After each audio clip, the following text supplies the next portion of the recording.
अल्लाह कमल हाकिमीन की हम्दो सना, लाखों करोड़ों दरूद व सलाम इमामुल अंबिया वल मुरसलीन जनाब मोहम्मद करीम अलैहि तहियत व तस्लीम रहमत मगफिरत बुलंदी दरजात की दुआ सहाबाए किराम ताबईन निज़ाम आइम्मा मुज्तहिदीन और तमाम मरहूमीन मुस्लिमीन के लिए, पूरी इंसानियत के लिए अमन, ईमान और हिदायत दुआ के बाद हमारा एक सिलसिला सूरह फुरकान के आखिरी हिस्सा के हवाले से चल रहा है। इबादुर रहमान की खूबियाँ और साफ, और ये सारा सिलसिला इस वजह से कि अल्लाह करे अल्लाह करे अल्लाह करे उनमें से कोई खूबी कोई वस्फ हमारे अंदर भी पैदा हो जाए और हमारा शुमार भी इबादुर रहमान में कहीं हो जाए, अल्लाह के बंदों में हमारा शुमार हो जाए।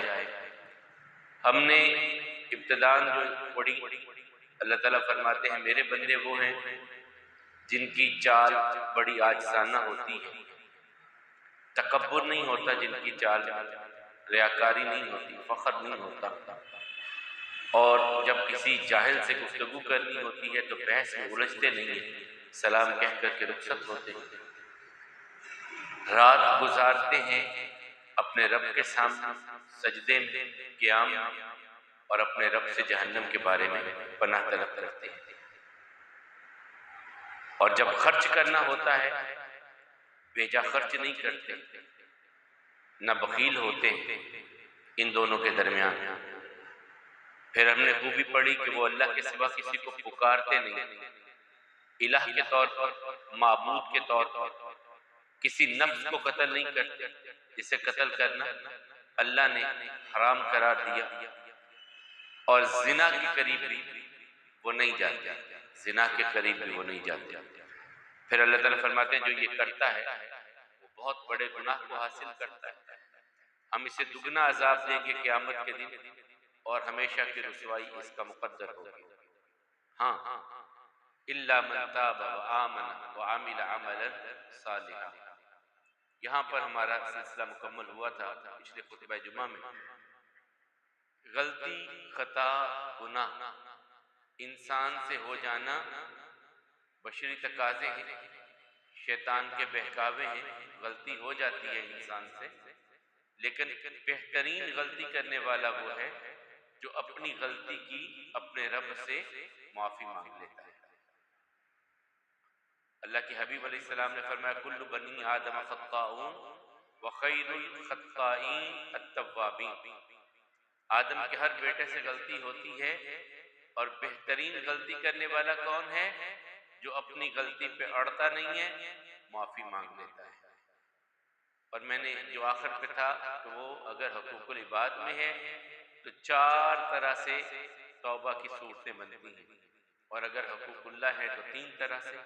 नदामत, शर्मिंदा होना अपने उस अमल पर, अपने उस फेल पर, अपनी उस गलती और खता पर शर्मिंदा होना, दोबारा ना करने का इकरार करना और अल्लाह ताला से माफी मांगना। और अगर हकूकुल इबाद में है, मैंने किसी इंसान को दुख दिया, मैंने किसी इंसान को तकलीफ दी, मैंने किसी के कोई पैसे दबा लिया, अब उस इंसान को राजी करना भी हकूकुल इबाद में ये तौबा का हिस्सा है। मैंने किसी को गाली दी है, मैं उससे माजरत करूं, मैंने किसी के साथ जुल्म किया है, मैं उससे माफी मांगू, मैंने अगर किसी के पैसे दबाए हैं उसे देख करके फिर उससे माफी मांग के फिर अल्लाह से माफी मांगू। ये हकूकुल इबाद के मामले में 4 चीजें आ जाएंगी। शर्मिंदा होना कि गलती होगी, दोबारा न करने का इकरार करना, अल्लाह से भी माफी मांगना, और चौथी चीज कि उस इंसान से भी माफी मांगना। अल्लाह के हबीब अलैहिस्सलाम अपनी जिंदगी के आखिरी दिन से 2 दिन पहले मस्जिद में आए, बैठे, नमाज पढ़ी, नमाज पढ़ाने के बाद बैठे, खुतबा दिया लोगों को, और फिर कहा लोगों सुनो, एक बंदे को अल्लाह ने इख्तियार दिया, वो अपने रब के पास जाना चाहे या दुनिया में रहना चाहे, उस बंदे ने अपने रब के पास जाना पसंद कर लिया। लोगों, अगर मैंने तुम्हारे अंदर वक्त गुजारा है, मेरी जुबान से हाथ से किसी को तकलीफ पहुंची हो, अब मुझसे तकाजा कर ले। किसी के पैसे देने हो, अब मुझसे तकाजा कर ले। एक आदमी ने तकाजा किया कि मेरे इतने दिरहम हैं। रसूलुल्लाह सल्लल्लाहु अलैहि वसल्लम ने हज़रत अब्दुल्लाह इब्न अब्बास से कहा, इनको अदा कर। नहीं, अपने मामलात, अपनी जिंदगी में ये हल करके इंसान को जाना चाहिए। मैंने जो पहले भी आपको कहा कि सिर्फ मौलवी साहब से ऐलान काफी नहीं होता कि जनाजे के वक्त में आप ऐलान कर दें, जी जो किसी को माफ कर दे अल्लाह माफ कर, वो भी ठीक है एक अपनी जगह पे।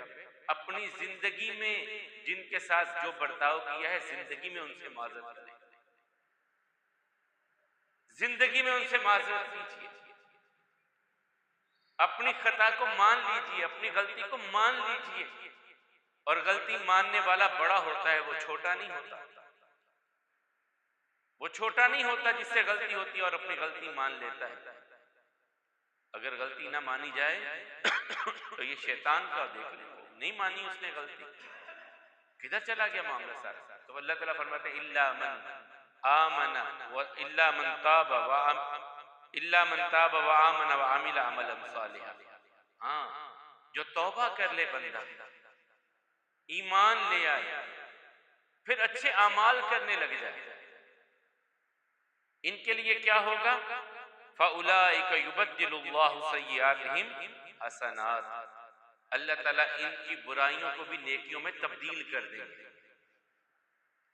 इनकी बुराइयां मिटाई नहीं जाएंगी, बल्कि उन्हें नेकियों में तब्दील कर दिया जाएगा जब इंसान तौबा करके अच्छे काम करने लग जाता है, अमले सालेह की तरफ चला आता है, अपनी जिंदगी के पूरे सिलसिले को तब्दील कर लेता है और अपने रब की मान करके चलता है। फिर अल्लाह ताला फरमाते हैं, इसकी खताओं को हम नेकियों में बदल देते हैं। वमन ताब व अमिल सालिहा फइन्नहु यतूबु इलल्लाहि मताब। जो मान गया, तौबा कर ली, अच्छे आमाल करने लगा, ये है जिसने तौबा का हक अदा किया है। ये नहीं है कि इधर तौबा की और उधर बाजार में गए, उधर फिर किसी को धोखा देने लगे, फिर किसी के साथ ठगी करने लगे, फिर किसी के साथ फ्रॉड करने लगे। ये तौबा नहीं होती। तौबा है जो आपकी जिंदगी को तब्दील कर दे, कन्वर्ट कर दे आपकी जिंदगी को। मैंने पिछले जुमा गालिबन आपको वो वाक़या सुनाया, हजरत अबू मरसद अल-गनवी रज़ियल्लाहु ताला अन्हु आए, मुसलमान हुए। पूछा आका अलैहिस्सलातु वस्सलाम ने, अबू मरसद क्या करते थे? कहा, जी मैं तो डकैत था, चोरियां करता था। तो मैं, अच्छा आज मेरे लिए भी करके आओ। या रसूलुल्लाह सल्लल्लाहु अलैहि वसल्लम, आप क्या कह रहे हैं? कहा, हमारे फलां इलाके में कैदी मुसलमान हैं, उन्हें किसी तरह से छुड़ा करके काफिरों की कैद से मदीना ले आओ। अबू मरसद कहते हैं, मैं निकल गया, रात को मैं पहुंचा उस बस्ती में। मुझे पता चला था जिस मकान का मैं, चांदनी रात थी, चांद पूरी अपनी ज्वलानी पर था, मैं उस घर का जायजा ले रहा था कि इस घर में मुसलमान कैदी हैं, कौन सी दीवार कमजोर है जिसे मैं तोड़ करके मुसलमान कैदियों को लेकर के निकलूं। जब मैं अभी जायजा घर का ले रहा हूं कैदियों को निकालने के लिए, मुझे पीछे से खातून की आवाज आई, अबू मरसद। मैंने पलट करके जो यूं देखा तो वो मेरी पुराने दौर की, जब मैं काफिर होता था, वो मेरी सहेली हुआ करती थी, जिसके पास आकर के मैं अपनी रातें गुजारता था। वो कहने लगी, मरसद चल मेरे साथ मेरे घर। कहा, मैं तेरे साथ नहीं जा सकता। कहा, क्यों नहीं जा सकता तू मेरे साथ? पहले तो तू मेरे पास आता था, रातें गुजारता था, फिर जाता था, अब क्या हो गया तुझको? कहा, उस वक्त अल्लाह ने मुझे ईमान की दौलत नहीं दी थी, आज अल्लाह ने ईमान की दौलत दे दी है, अब ये काम नहीं हो सकता। करीब आने लगी। कहा, खबरदार मेरे करीब ना आना।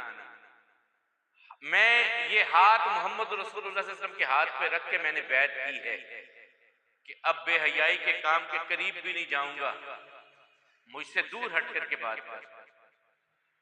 उसने कहा, मैं शोर मचा दूंगी, तू कैदी छुड़ाने आया है, लोग तुझको भी कैदी बना देंगे। कहा कैदी बनना मंजूर है, अब जो हाथ आका के हाथ पे लगा है किसी गैर औरत को ये हाथ नहीं लग सकता। जिस हाथ ने मोहम्मद रसूलुल्लाह सल्लल्लाहु अलैहि वसल्लम के हाथ पे जाकर के मस हो करके टच कर करके बैत की है, अब ये किसी गैर के लिए नहीं हो सकता। उस खातून ने शोर मचा दिया, लोगों देखो तुम्हारे कैदी छुड़ाने के लिए ये आया है। कहते मैं दौड़ा, पहाड़ पे चढ़ गया, पत्थरों की ओट में छुप गया, पत्थरों की ओट में छुप करके अपनी जान बचाई। लेकिन उस खातून की बात ये है, इल्ला मन ताबा व अमिल अमलन सालिहा, तौबा करना, फिर अच्छे काम करना, फिर बुरे काम की तरफ आंख उठा करके भी ना देखना, बुरे रास्ते की तरफ आंख उठा करके भी ना देखना। अल्लाह ताला कहते हैं ये लोग हैं जिन्होंने तौबा का हक अदा किया है। फिर औलिया अल्लाह की खूबियों में से दो खूबियां अल्लाह ताला यहां पर और बयान कर रहे हैं। फरमाया वल्लज़ीना ला यशहदून अज़्ज़ूर, वो नहीं मौजूद होते झूठ की शहादत के वक्त में। इसके दो मानी हैं, एक तो है कि झूठी गवाही नहीं देते, दूसरा है कि अगर कोई झूठी गवाही दे रहा हो, ये वहां रहना भी अपनी इज्जत के मुनाफी समझते हैं, ये उस महफिल में खड़े होना भी अपनी इज्जत के मुनाफी समझते हैं जहां झूठ बोला जा रहा हो। रसूलुल्लाह सल्लल्लाहु अलैहि वसल्लम से पूछा गया, आका ने खुद बयान फरमाया इज्तनिबुस सबअल मुबिकात, 7 ऐसे गुनाहों से बचो जो इंसान को बर्बाद करके रख देते हैं। क़ील वमा हुन्ना या रसूलल्लाह सल्लल्लाहु अलैहि वसल्लम, अल्लाह के हबीब अलैहिस्सलाम वो कौन से 7 गुनाह हैं? फरमाया सबसे पहला जो 3 हमने पिछले जुमा में पढ़े थे, अल्लाह के साथ शिरक करना सबसे बड़ा गुनाह। दूसरे नंबर पर किसी इंसान को कत्ल करना, तीसरा जिना। फिर अल्लाह के हबीब अलैहिस्सलाम टेक लगा के बैठे हुए थे, दीवार के साथ टेक लगा के बैठे थे, टेक को छोड़ के सीधे होके बैठ गए। फिर फरमाया अला व शहादतुज़ ज़ूर व क़ौलुज़ ज़ूर, टेक छोड़ करके सीधे होके कहा झूठ बोलना ये कबीरा गुनाहों में से है, झूठी गवाही देना ये कबीरा गुनाहों में से है। 3 मर्तबा रसूलुल्लाह सल्लल्लाहु अलैहि वसल्लम ये बात दोहराई।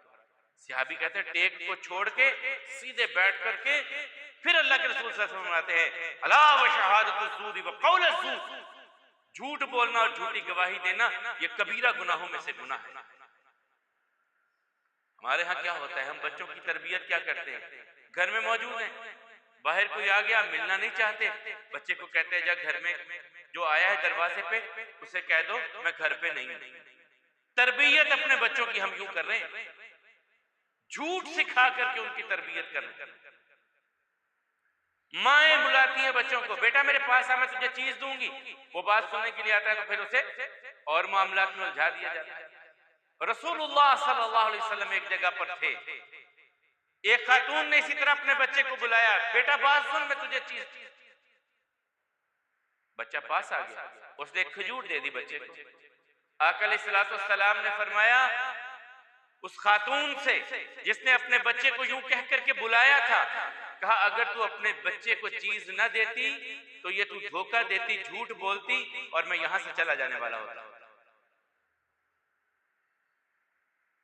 और यही बात इमाम बुखारी रहमहुल्लाह, पता चला कि फुलां इलाके में एक आदमी के पास रसूलुल्लाह सल्लल्लाहु अलैहि वसल्लम की एक हदीसे मुबारका है जो वो आका करीम अलैहिस्सलातु वस्सलाम से बयान करता है। 6 महीने मुसलसल सफर करके वहां पहुंचे, लोगों से पूछा कि फुलां इब्ने फुलां से मैंने मिलना है, कहां मिलेगा? कहा वो बाहर अपने घोड़े को चराने के लिए लेके गया हुआ। इमाम बुखारी रहमहुल्लाह कहते हैं मैं उसके पीछे पीछे चला गया। जब मैंने उसको देखा तो वो अपनी कमीज को यूं करके अपने घोड़े को बुला रहा है। जब घोड़ा पास आ गया तो उसने पल्लू गिरा दिया। घोड़े को उसने धोखा दिया ना, यूं पल्लू उठाया कि शायद इसमें कोई दाने हैं वो खाने के लिए आ गया। अब जब वो घोड़ा पास आया तो पल्लू गिरा दिया, पल्लू में कुछ ना था। इमाम बुखारी रहमहुल्लाह वहीं से वापस चले गए, वापस पलट गए। कहा 6 महीने मुसलसल सफर करके आए हैं, जिस मकसद के लिए आए वो हासिल कर लिया? कहा नहीं। कहा फिर क्यों जा रहे हैं वापस? आपने उस बंदे से हदीस ले ली, सुन ली रसूलुल्लाह सल्लल्लाहु अलैहि वसल्लम की? कहा नहीं सुनी। क्यों नहीं सुनी? कहा इसलिए कि जो जानवर को धोखा दे सकता है वो रसूलुल्लाह सल्लल्लाहु अलैहि वसल्लम की बात के बारे में भी धोखा दे सकता है। मैंने ऐसे बंदे से बात ही नहीं करी, मैंने ऐसे बंदे से हदीस ही नहीं सुनी कि जो एक जानवर को धोखा दे रहा है। झूठ इतनी बड़ी बात है। अल्लाह के रसूल सल्लल्लाहु अलैहि वसल्लम फरमाते हैं इय्याकुम वल कज़िब, लोगों में तुम्हें आगाह करता हूं झूठ से बच जाओ। इन्नल कज़िबा, यकीनन झूठ जो है यहदी इलल फुजूर, ये तो बुराई की तरफ, गुनाहों की तरफ एक दरवाजा खोलना है। झूठ बोलना ऐसे ही है जैसे गुनाहों की तरफ एक दरवाजा आपने खोल लिया और गुनाह इंसान को जहन्नम में ले जाते हैं। ये अल्लाह के हबीब अलैहिस्सलाम का फरमान है। झूठ गुनाहों की तरफ आपको ले जाता है और गुनाह आपको जहन्नम की तरफ लेके जाता है। सच बोलना, यह भी साथ ही इसके फिक्रा कहा रसूलुल्लाह सल्लल्लाहु अलैहि वसल्लम, इन्न सिद्क़ यहदी इलल हसनात, जब सच बोलते हो तो तुम्हें सच नेकी की तरफ लेके आता है और नेकी तुम्हें जन्नत की तरफ लेके जाती है। इंसान सच बोलता है, सच बोलता है, सच बोलता है, यहां तक कि अल्लाह के यहां लिख दिया जाता है ये सिद्दीक, अल्लाह के यहां लिख दिया जाता है ये सिद्दीक है। और हम किन के उम्मती हैं? मुहम्मद रसूलुल्लाह सल्लल्लाहु अलैहि वसल्लम के खड़े हुए कोहे सफा पर, अल्लाह हम सबको ले जाए। अब भी उसके असरात हैं कोहे सफा के। अल्लाह के हबीब अलैहिस्सलाम खड़े हुए और रुख अनवर बैतुल्लाह की तरफ किया, लोगों को इकट्ठा किया। कहा लबिस्तु फीकुम उमरा हल वजदतुमूनी सादिकन औ काज़िबा, मैंने जिंदगी के 40 बरस गुजारे हैं तुम्हारे अंदर, बतलाओ मेरे बारे में तुम क्या कहते हो, सच्चा समझते हो झूठा समझते हो? कोई एक जुबान भी ऐसी नहीं थी जो ये कहती कि हमने आपसे कभी झूठ सुना है, एक जुबान भी ऐसी नहीं थी। खानदान थे, मुखालिफतें थी, सब कुछ था पहले, सबने यक जुबान कहा था मा जरबना अलैका इल्ला सिद्क़ा, हमने जब भी सुना आपकी जुबान से सच सुना, सच के सिवा कुछ नहीं सुना। तो अल्लाह ताला कहते हैं मेरे वलियों की खूबियों में से एक खूबी क्या है? वल्लज़ीना ला यशहदून ज़ूर, वो झूठी गवाही नहीं देते, झूठ बोलते नहीं, और जहां झूठ बोला जा रहा हो वहां वो मौजूद भी नहीं रहते। ऐसी महफिल उनका ठिकाना भी नहीं होती कि उनके सामने कोई बंदा झूठ पे झूठ बोले जा रहा है और वो वहां बैठे बस तमाशा लगा है, बस हंसी मजाक हो रहा है और बैठे। ला यशहदून ज़ूर, झूठी महफिल में भी नहीं बैठना। अल्लाह के रसूल सल्लल्लाहु अलैहि वसल्लम फरमाते हैं महज लोगों को हंसाने के लिए, लोगों को हंसाने के लिए जो झूठ घड़ करके बोलता है, कहानी बना करके सुनाता है, झूठी कहानी सुनाता है, फरमाया ये इंसान अपना ठिकाना जन्नत नहीं इसके मासिवा कहीं और समझे। झूठी कहानी बना करके सुना देता, लतीफे बना करके सुनाता। अल्लाह के रसूल सल्लल्लाहु अलैहि वसल्लम हंसी मजाक किया करते, लेकिन वो सच पर मबनी होते, झूठ नहीं होता था। खातून एक आ गई, बूढ़ी अम्मा आ गई, बूढ़ी अम्मा ने आके कहा या रसूलुल्लाह सल्लल्लाहु अलैहि वसल्लम दुआ फरमाइए मैं जन्नत में चली जाऊं। कहा बूढ़ी औरत कोई नहीं जन्नत में जाएगी। अब वो रोने लगी। रसूलुल्लाह सल्लल्लाहु अलैहि वसल्लम कहने लगे अम्मा अल्लाह तुझे जवानी अता करके जन्नत में ले जाएगा, बूढ़ा कोई होगा ही नहीं। यानी मजाक भी किया तो सच पर किया। एक आदमी आ गया, या रसूलुल्लाह सल्लल्लाहु अलैहि वसल्लम मैंने सफर पे जाना है, मेरे पास सवारी नहीं है, मुझे कोई सवारी कोई ऊंट अता कर दीजिए कि मैं अपने सफर पे चला जाऊं, वापस आके आपको लौटा दूंगा। और अल्लाह के रसूल सल्लल्लाहु अलैहि वसल्लम का ऐसा मामला होता था, बहुत सारी सवारियां कुछ होती थी, वो कोई आ जाता मांग के ले जाता वापस ले आता। तो रसूलुल्लाह सल्लल्लाहु अलैहि वसल्लम से जब उसने कहा कि मुझे कोई सवारी दीजिए मैंने सफर पे जाना है, तो आका अलैहिस्सलातु वस्सलाम कहते भाई ऊंटनी का बच्चा तुम्हें मैं दे सकता हूं। कहा बच्चा मैंने क्या करना है, बच्चे पर सफर मैं कैसे करूंगा? रसूलुल्लाह सल्लल्लाहु अलैहि वसल्लम फरमाते हैं ऊंट कितना भी बड़ा हो जाए, होता तो ऊंटनी का बच्चा ही है ना। झूठ यहां भी अल्लाह के हबीब अलैहिस्सलाम ने नहीं, सच के साथ मजाक भी किया। तो ईमान वाले औलिया अल्लाह की खूबियों में से खूबी क्या है? वल्लज़ीना ला यशहदून ज़ूर, कि वो झूठ की महफिल में नहीं बैठते, झूठ बोलते नहीं, झूठी गवाही नहीं देते। ये ईमान वालों का मामला है। औलिया अल्लाह की खूबी है जो अल्लाह ताला ने बयान की। और उसके साथ अल्लाह ताला ने एक और खूबी बयान फरमाई, वइज़ा मर्रू बिल्लग़्वी मर्रू किरामा। कहीं कुछ खेल तमाशा हो रहा है, फजूल बातें हो रही हैं, वो अपनी इज्जत को, अपने दामन को बचा करके वहां से गुजर जाते हैं। लगव बेहुदा कामों में, बेहुदा मजलिसों में, बेहुदा महफिलों में अपना वक्त ईमान वाले जाया नहीं करते, क्योंकि आपका मेरा ईमान वालों का वक्त है ही बड़ा कीमती। हमारा वक्त इतना कीमती है कि हम इसे दुनिया की इन महफिलों, इन बेहुदा कामों के लिए जाया नहीं कर सकते। हमारा वक्त इतना कीमती है कि हमारा एक एक लम्हा जो हम गुजार रहे हैं, अगर अल्लाह की रजा के मुताबिक गुजार रहे हैं, तो इस एक एक लम्हे की वजह से हमारे लिए जो जन्नत में घर तैयार हो रहे हैं वो इतने कीमती हैं कि मैं और आप तसव्वुर भी नहीं कर सकते। जो रसूलुल्लाह सल्लल्लाहु अलैहि वसल्लम ने फरमाया, कोई ख्वाहिश जन्नत में इंसान की बाकी नहीं रह जाएगी, सिर्फ एक ख्वाहिश है। और वो क्या होगी? वो ईमान वाला जब जन्नत में चला जाएगा, वहां जाके एक चीज दिल में रहेगी कि यार काश मैंने वो जो वक्त फलां जगह पे, फलां जगह पे, फलां जगह पे स्पेंड किया था, जाया किया था, वो मैं जाया ना करता, मैं वो वक्त भी अल्लाह के हजूर, अल्लाह के रसूल सल्लल्लाहु अलैहि वसल्लम के तरीके के मुताबिक गुजार लेता, आज मेरा मुकाम यहां से कहीं और होता। तो अल्लाह ताला फरमाते हैं, वइज़ा मर्रू बिल्लग़्वी मर्रू किरामा, जब किसी लगव बेहुदा काम के पास से गुजरते हैं तो इज्जत से अपना दामन बचा करके वहां से गुजर जाते हैं। वल्लज़ीना इज़ा ज़ुकिरू बिआयाति रब्बिहिम लम यखिरू अलैहा सुम्मन व उम्यान, जब अल्लाह की आयात इन्हें पढ़ के सुनाई जाती हैं तो अंधे बहरे नहीं बन जाते, गौर व फिक्र करते हैं, तदब्बुर करते हैं, सोचते हैं कि हमारे रब ने हमें क्या पैगाम दिया है, मेरे करीम रब ने मुझे क्या पैगाम दिया है। सोचना, फिक्र करना। और इसकी मैं अक्सर एक मिसाल आप अहबाब को देता हूं। दोस्त, किसी बड़े करीबी दोस्त का, जो आपके दिल के करीब दोस्त है, उसका आपको कोई मैसेज आ जाता है और वो अंग्रेजी में लिखा है, आप अंग्रेजी नहीं जानते, तो आप क्या करेंगे? मैसेज डिलीट कर देंगे, खत्म कर देंगे? नहीं करेंगे ना। क्यों?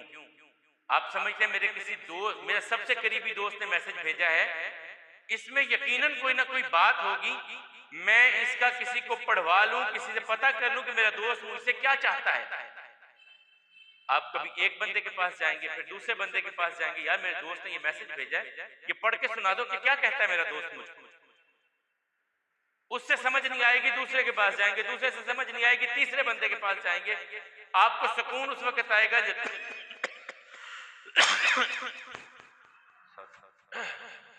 आपको सुकून उस वक्त आएगा जब आप उस मैसेज को पूरी तरह समझ चुके होंगे।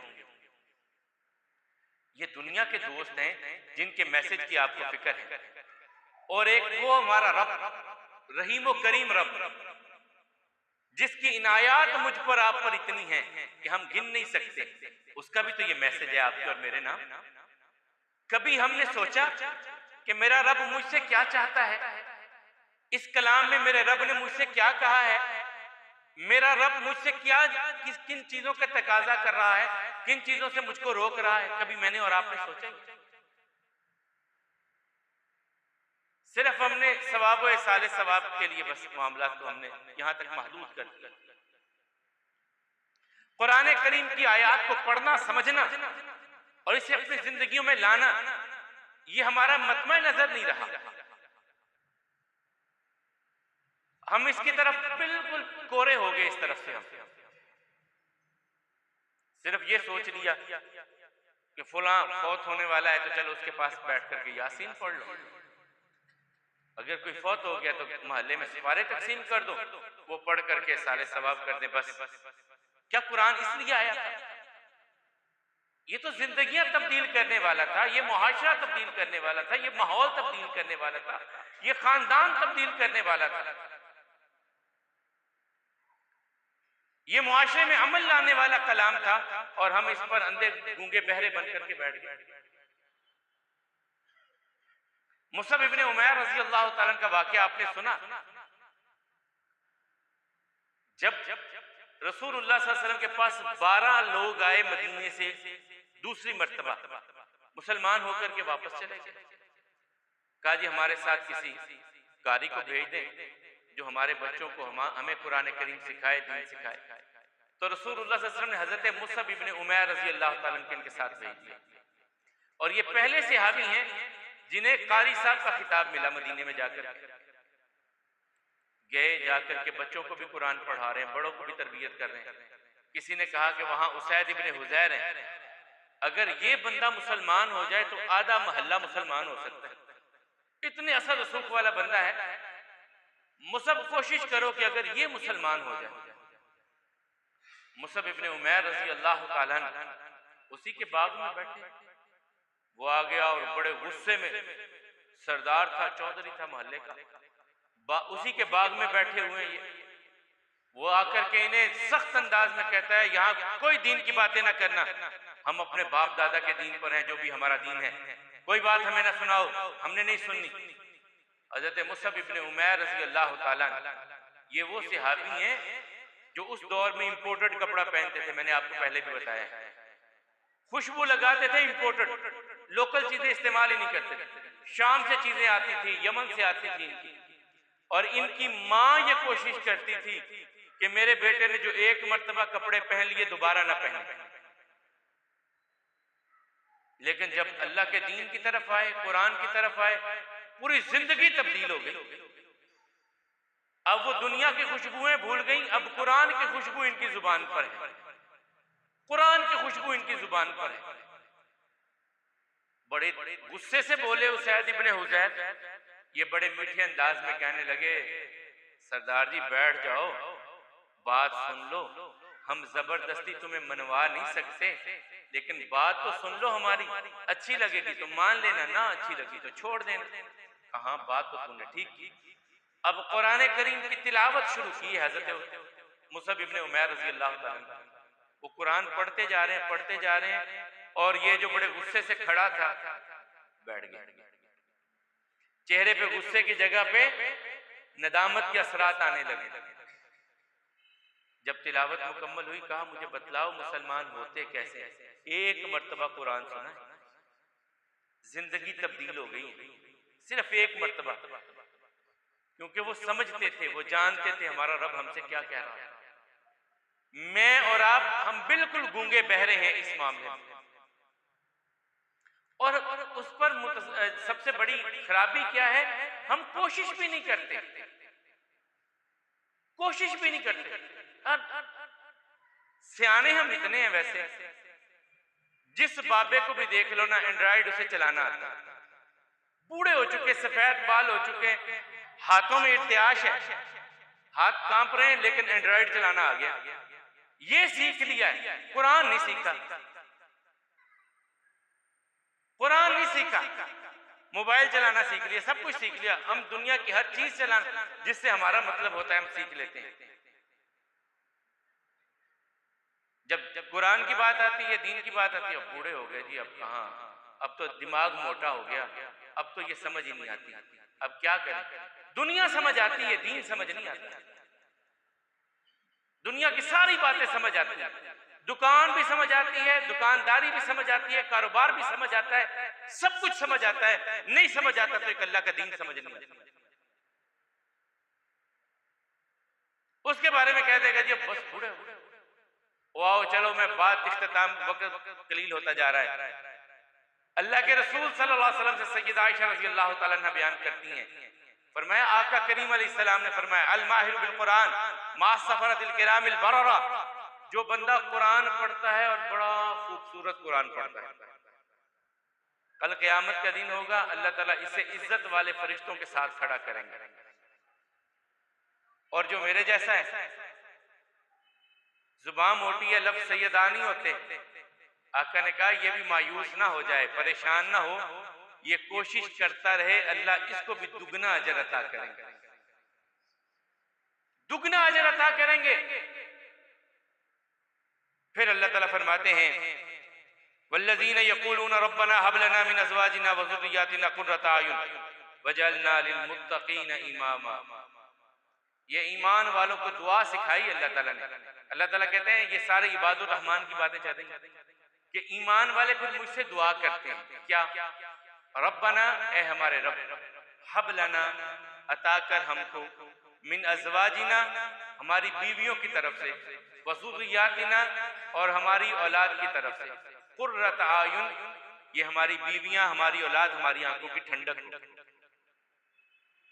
ये कभी अल्लाह से हमने दुआ की कि या अल्लाह हमारे बच्चे हमारी आंखों की ठंडक हो। इंसान पूरे मुआशरे के सामने खड़ा हो सकता है लेकिन औलाद के आगे आकर के इंसान मजबूर हो जाता है। इस औलाद के लिए अल्लाह ताला से दुआ करना कि या अल्लाह मैं जब घर में जाऊं मेरी आंखें ठंडी हो जाएं, सुकून मुयस्सर आए, राहत मुयस्सर आए मुझको। वजअलना लिलमुत्तक़ीना इमामा और मुझे अहले तकवा का, ईमान वालों का इमाम बना दे अल्लाह। ये दुआ याद कीजिए, पढ़ा कीजिए, आपके लिए, आपकी औलाद के लिए, आपके घर वालों के लिए कितनी अजीम दुआ है। रब्बना हब लना मिन अज़वाजिना व ज़ुर्रिय्यातिना क़ुर्रता अयुन वजअलना लिलमुत्तक़ीना इमामा। और खास तौर पे बाप, अल्लाह के हबीब अलैहिस्सलातु वस्सलाम ने फरमाया मुसाफिर की दुआ को अल्लाह रद्द नहीं करते, जिहाद पे जाने वाले की दुआ को रद्द नहीं किया जाता, और बाप जो अपनी औलाद के लिए दुआ करता है, बाप जो अपनी औलाद के लिए दुआ करता है, अल्लाह इस दुआ को रद्द नहीं करता। जब भी कभी मुश्किल आ जाए, परेशानी आ जाए, कहीं कोई मामला खराब हो जाए, अपने बाप के पास जाइए, उससे कहिए अब्बा जान मेरे लिए दुआ कीजिए, और वो आपके लिए अपने रब से दुआ करे, वो आपके लिए आपसे अपने रब से दुआ करे। और ये जिंदगी में हमें अपनी औलाद के लिए दुआ करते रहना चाहिए ताकि ये हमारे बच्चे, हमारे ये औलाद हमारी आंखों की ठंडक बने। वक्त इख्तिताम की तरफ गया, हम गुफ्तगू कर रहे थे मुसलसल पिछले आज चौथा जुम्मा था, अल्लाह ताला के जो नेक बंदे हैं उनकी खूबियां क्या हैं, जो जिन्हें अल्लाह ताला ने कहा कि ये मेरे बंदे हैं, उनकी खूबियां क्या हैं। सबसे पहले अल्लाह ताला ने क्या खूबी बयान की उनकी, कि उनकी चाल में आजिज़ी होती है, तकब्बुर नहीं होता। अल्लाह ताला अपने बंदों के बारे में क्या बताते हैं कि मेरे बंदे वो हैं जिनकी चाल में आजिज़ी होती है, तकब्बुर नहीं होता। और फिर फरमाया कि जब किसी जाहिल के साथ बहस मुबासा होता है तो ये बहसों में उलझते नहीं है। अल्लाह ताला कहते हैं मेरे बंदे बहसों में उलझते नहीं है, बल्कि जाहिल बंदे को सलाम कह के वहां से रुखसत हो जाते हैं। फिर अल्लाह ताला ने तीसरी खूबी अपने बंदों की ये बयान की कि वो रातों को उठ करके अपनी गलतियों, अपनी खताओं की पर नादिम होकर के अपने रब के हुजूर में सजदे और क़याम में अपने रब से माफी मांगने वाले होते हैं। फिर अल्लाह ताला ने औलिया अल्लाह की खूबियों में से खूबी ये बयान की कि वो जब खर्च करते हैं बेतहाशा खर्च नहीं करते, ना वो बखील होते हैं, दरमियान का रास्ता इख्तियार करते हैं। खर्च करने में औलिया अल्लाह ना बखील होते हैं ना बिल्कुल लुटा देते हैं सब कुछ, ऐसा नहीं होता। फिर अल्लाह ताला कहते हैं मेरे वली मेरे सिवा किसी को माबूद के तौर पर पुकारते नहीं, मेरे साथ शिरक नहीं करते। फिर अल्लाह ताला कहते हैं वो किसी इंसान को कत्ल नहीं करते, वो जिना के करीब नहीं जाते। फिर अल्लाह ताला फरमाते हैं मेरे बंदे जो हैं उनकी खूबियों में से खूबी ये है कि वो झूठी गवाही नहीं देते, झूठ बोलते नहीं।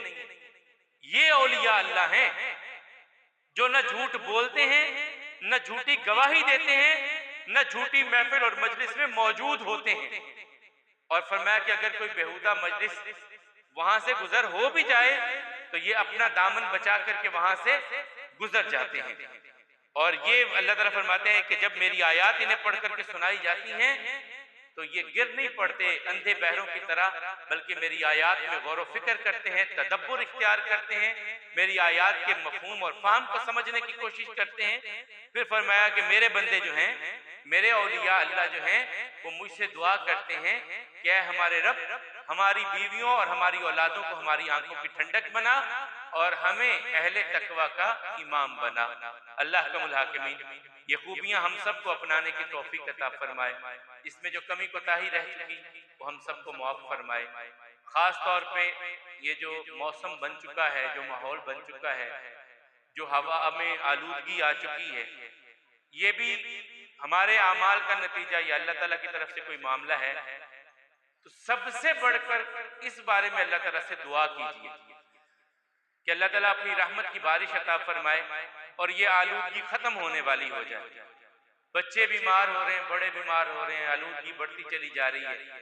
तो इसके लिए खुसूसी दुआ कीजिए कि अल्लाह ताला अपनी रहमत हम सब पर फरमाए और इस आलूदगी से हम सबको निजात अता फरमाए। मालिक को मौला परेशान हाल लोगों की परेशानियों को दूर फरमाए, तंगदस्तों की तंगदस्ती को दूर फरमाए, मकरूजों को कर्ज के बोझ से निजात अता फरमाए, बीमारों को शिफा अता फरमाए।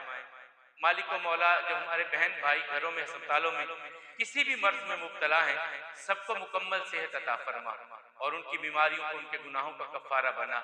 ऐ मौला करीम जो साहिब औलाद हैं, उनकी औलाद को माँ बाप की आंखों की ठंडक बना और जो औलाद की नेमत से महरूम है हमारे भाई बहन, अल्लाह उनकी झोलियों को भी बारौनक कर दे। मालिक मौला उन्हें भी नेक साले औलाद अता फरमा। जिनके वालिदैन जिंदा हैं खिदमत की तौफीक अता फरमा और जिनके वालिदैन दुनिया से जा चुके, ऐ मालिक मौला उनकी कब्रों को जन्नत का बागीचा बना, उनकी अगली मंजिलें आसान कर दे। हम सबको हलाल तय्यब और वाफर रिज़्क़ अता फरमा, अपने दर का फ़कीर बना, हम सब की नेक ख्वाहिशात को पूरा फरमा। अक़ूलु क़ौली हाज़ा वल्हम्दुलिल्लाह अस्तग़फ़िरुल्लाह ली व लकुम।